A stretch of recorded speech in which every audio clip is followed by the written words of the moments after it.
तुम यहाँ किसी साधारण बात को सुनने नहीं आए हो। अगर ऐसा होता तो यह क्षण तुम्हें खींचकर यहाँ तक नहीं लाता। कुछ भीतर है जो बेचैन है, कुछ ऐसा जो जवाब नहीं मांग रहा, बल्कि सच्चाई चाहता है। और सच्चाई हमेशा असहज होती है। वह तुम्हें सहलाती नहीं, वह तुम्हें जगाती है। आज जो कहा जाने वाला है वह तुम्हें अच्छा लगने के लिए नहीं है, बल्कि तुम्हें सचेत करने के लिए है। इसलिए सुनना, लेकिन शब्दों से नहीं, अपने भीतर की खामोशी से सुनना। क्योंकि जो बाहर कहा जाता है वह तभी अर्थ रखता है जब भीतर को छिलता है। मनुष्य अक्सर शिकायत करता है, मेरे साथ ही ऐसा क्यों हुआ। वह पूछता है, मैं ही क्यों। और फिर किसी का दोष देता है, किसी को दोष देता है, समाज को, समय को, रिश्तों को, भाग्य को। यहाँ तक कि video sponsor Dwarkadhish electric and power tools and ETYT news and Dhyan Yogi motivation, यहाँ तक कि रिश्तों को, भाग्य को, यहाँ तक कि ईश्वर को भी दोष देता है। लेकिन यह एक बात भूल जाता है कि जीवन में कुछ भी अचानक नहीं होगा। जो आज तुम्हारे सामने खड़ा है वह कल बोए गए बीज का फल है। और यह बात सुनने में कठोर लग सकती है, पर यही करुणा की शुरुआत है। क्योंकि जब तुम समझ लेते हो कि तुम्हारे जीवन की जिम्मेदारी तुम्हारी है, तभी तुम मुक्त होने की दिशा में पहला कदम रखते हो। कर्म किसी को माफ नहीं करता। इस वाक्य को लोग डर की तरह लेते हैं, लेकिन डर की जरूरत ही क्या है। आग जलाती है, इससे कोई क्रूरता नहीं, इसमें कोई क्रूरता नहीं। जहर मारता है, इसमें कोई बदले की भावना नहीं। उसी तरह कर्म दंड नहीं देता, कर्म सिखाता है। समस्या यह नहीं कि कर्म कठोर है, समस्या यह है कि मनुष्य सोया हुआ है। वह वही करता चला जाता है जो उसे आसान लगता है, और जब परिणाम आता है तो वह चौंक जाता है। तुम्हारा हर विचार एक बीज है, तुमने ध्यान नहीं दिया, लेकिन हर भावना तुम्हारे भीतर कुछ रचा है। हर ईर्ष्या, हर क्रोध, हर छल, उन्होंने तुम्हारे चेतना पर निशान छोड़ा है। और फिर तुम कहते हो कि मैं अच्छा इंसान हूँ। अच्छा या बुरा कोई लेवल नहीं है। जीवन गणित जानता है, नैतिकता नहीं। तुमने क्या बोया वही उगेगा। इसमें कोई पक्षपात नहीं होता, कोई माफी नहीं होती। गुरुत्वाकर्षण बल सबके लिए समान है, कोई छूट नहीं। मनुष्य चाहता है उसके लिए नियम बदल जाए। वह सोचता है मैं अपवाद हूं, लेकिन प्रकृति अपवाद नहीं जानती। नदी यह नहीं पूछती कि कौन प्यासा है, वह बहती रहती है। सूर्य यह नहीं देखता कि कौन योग्य है, वह प्रकाश देता है। और कर्म वह भी बहता है। तुम उसके रास्ते में खड़े हो सकते हो, लेकिन उसे रोक नहीं सकते। सबसे बड़ी भूल यह है कि लोग कर्म को भविष्य की चीज समझते हैं। वे कहते हैं अभी तो सब ठीक है, बाद में देखेंगे। लेकिन कर्म बाद में नहीं आता, वह अभी बन रहा है। तुम जैसे सोच रहे हो वही तुम बनते जा रहे हो। तुम्हारी आदतें तुम्हारा भविष्य नहीं बनाती, तुम्हारी चेतना बनाती है। आदतें तो केवल उसका प्रतिबिंब है। देखो, जब कोई व्यक्ति बार बार झूठ बोलता है तो समस्या झूठ नहीं होती। समस्या यह होती है कि उसका भीतर डर से भर गया है, और वह डर धीरे धीरे उसके पूरे जीवन को जहर बना देता है। फिर वह कहता है मेरे साथ सब गलत क्यों होता है। क्योंकि तुमने भीतर गलत बीज बोए हैं, डर के बीज। और बीज का फल बनने से कोई रोक नहीं सकता। कर्म न्यायाधीश नहीं है, कर्म दर्पण है। वह तुम्हें वही दिखाता है जो तुम हो, लेकिन दर्पण देखना सबसे कठिन होता है। इसलिए लोग उसे तोड़ना चाहते हैं। वे कहते हैं यह सिद्धांत गलत है, यह जीवन अन्यायपूर्ण है। नहीं, जीवन ना तो न्यायपूर्ण है ना अन्यायपूर्ण। जीवन बस सटीक है और केवल जीवन है, उसमें एक भी भूल नहीं। यदि तुम्हारे जीवन में बार बार वही पीड़ा लौट रही है तो इसका अर्थ यह नहीं कि कोई तुम्हें सजा दे रहा है, इसका अर्थ यह है कि तुम सीख नहीं रहे हो। जीवन जब तक दोहराता है जब तक तुम समझ नहीं जाते। उदाहरण, तुम खेत में जाते हो, तुम कहते हो रोज मेरे कांटा पक जाता है। रोज खेत में जाते हो, फिर कल कांटा नहीं पकेगा, हे भगवान कल कांटा मत पकाना। तुम रोज कहते हो और कांटा पक जाता है। ये कैसा सवाल है? तुम्हें चप्पल पहननी होगी तो कांटा नहीं पकेगा। अब आप नंगे पैर रोज जा रहे हो, रोज भगवान कहते हो मेरे आज कांटा नहीं पकेगा। तुम्हें संभल कर चलना होगा और चप्पल पहननी होगी। इसका अर्थ यह नहीं कि कोई तुम्हें सजा दे रहा है, इसका अर्थ यह है कि तुम सीख नहीं रहे हो। जीवन जब तक दोहराता है जब तक तुम समझ नहीं जाते। शिक्षक जब तक वही सवाल पूछता है तब जब तक छात्र उत्तर नहीं सीख लेता। इससे कोई क्रोध नहीं,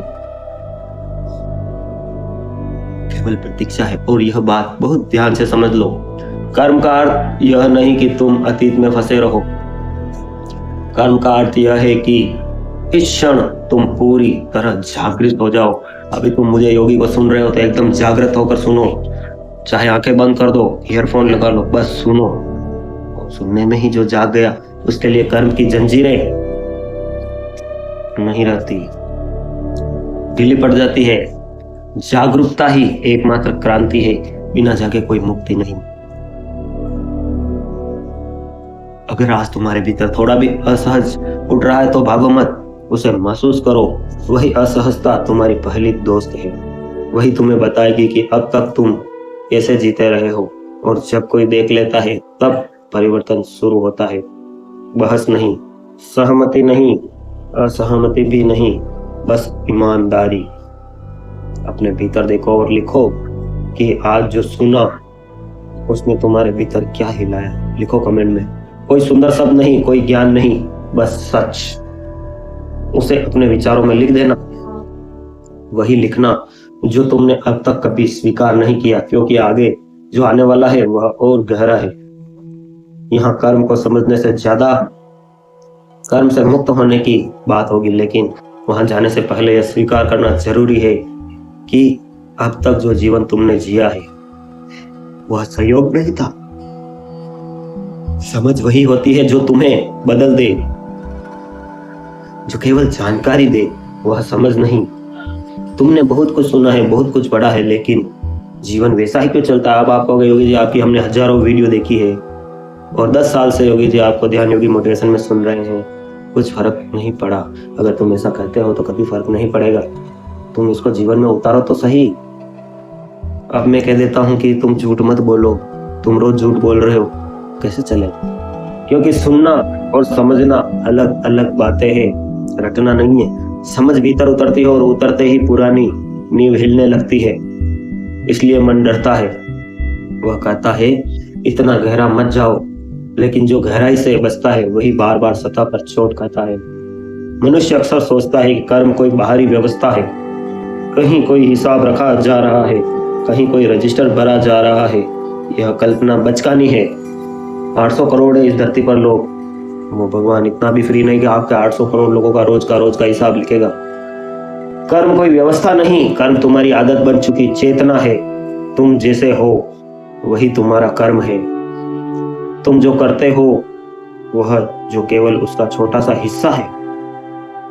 असली कर्म वह है जो तुम अनजाने में हो। तुम मुस्कुरा रहे हो लेकिन भीतर जलन है।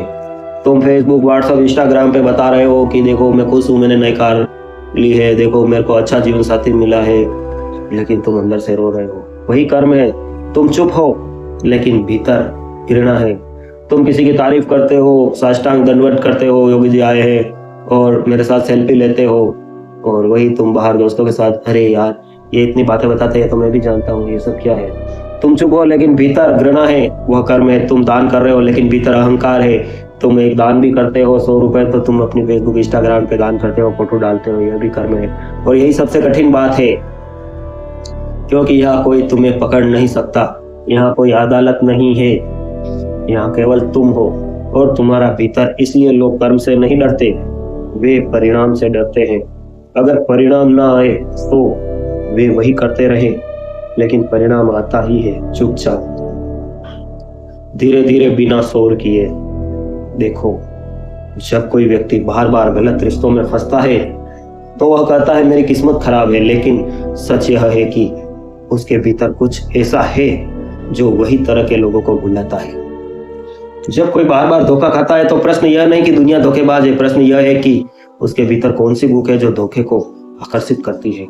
कर्म बाहर नहीं घटता, कर्म भीतर से शुरू होता है, और जो भीतर शुरू होता है वह बाहर आए बिना नहीं रहता।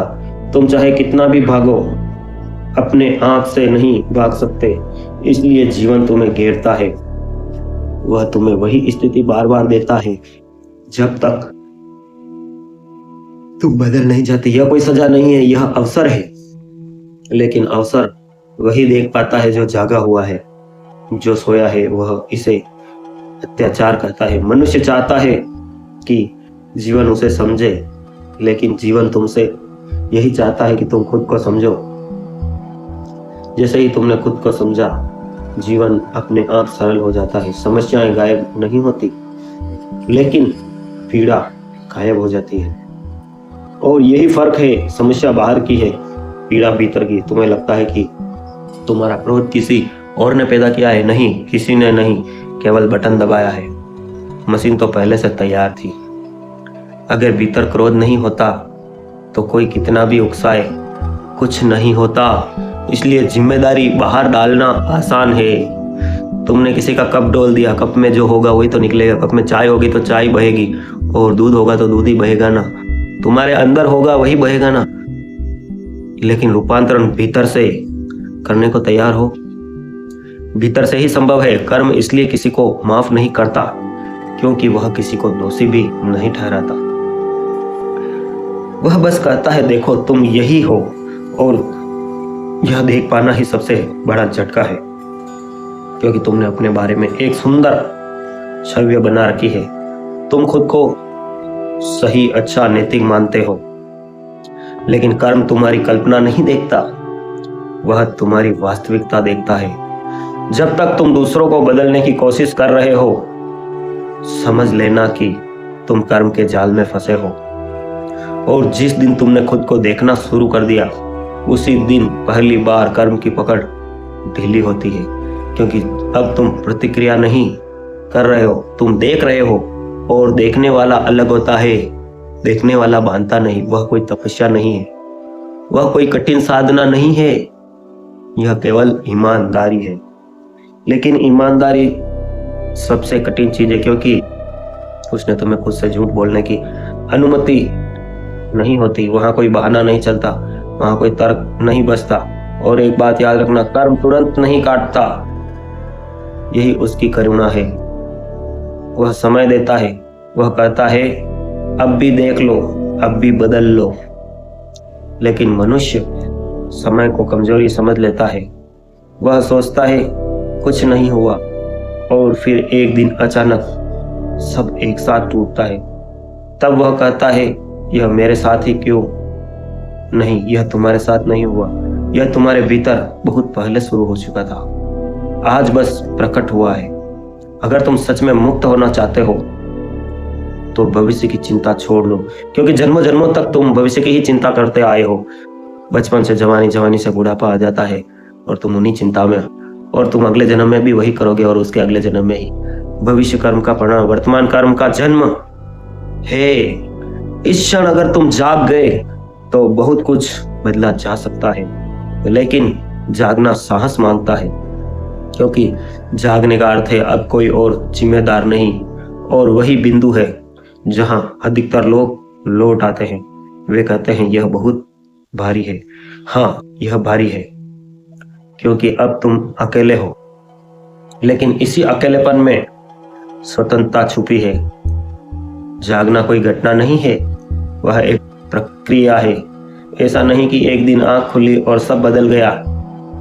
आंख तो रोज खुलती है, लेकिन देखने की आदत नहीं होती।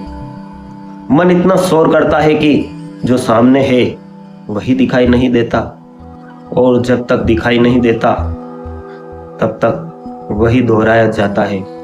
अगर तुमको भगवान किसी रूप में मिल जाए तो तुम उसे पहचान नहीं पाओगे। तुम भगवान जो भी खुदा, ईश्वर करते हो ना, अगर भगवान तुम्हारे सामने से गुजर जाए, तुमसे बात कर ले, तुम्हें कुछ बता दे, तो तुम पहचान नहीं पाओगे, क्योंकि तुम अपनी ही वासनाओं में, अपने ही लालच में फंसे हुए हो। तो अपनी आंखें खोलो मेरे मित्रों, आंखें खोलो।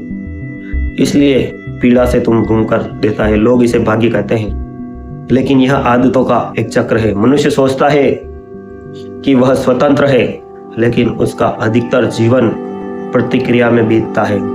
कोई कुछ कह दे वह क्रोधित हो जाता है, कोई नजरअंदाज कर दे तो वह टूट जाता है, कोई प्रशंसा कर दे तो वह फूल जाता है, गदगद हो जाता है। यह स्वतंत्रता नहीं है, यह तो दूसरों के हाथ में दी गई डोर है, और जहां डोर है वहां कर्म है। क्योंकि हर प्रतिक्रिया एक बीज है और हर बीज फल मांगता है। जागना शुरू होता है वहीं से जहां से प्रतिक्रिया रुकती है।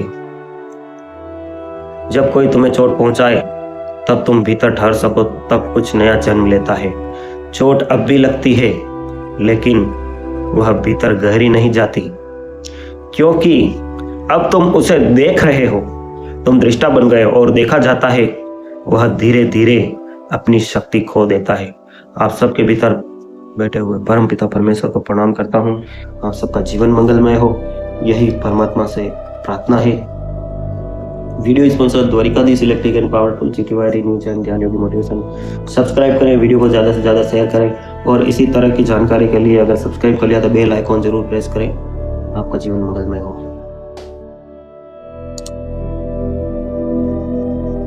House for rent. सर क्या बात है सर, क्या बात, ये बात है। अरे सर क्या बात। Dwarkadhish electric and power tools, Fateh Nagar, ward 14। सभी प्रकार के खराटा, fan, cooler, spare, ICU, Orient, पंखे, सिगड़ी, सभी प्रकार की कूलर मोटरें के होलसेल विक्रेता। Power tools, spare parts, fridge, AC parts, bulb, tubelight एवं सब तरह के मिक्सर होलसेल रेट पर। Dwarkadhish electric and power tools, Changedi road, Fateh Nagar, आपकी अपनी शॉप।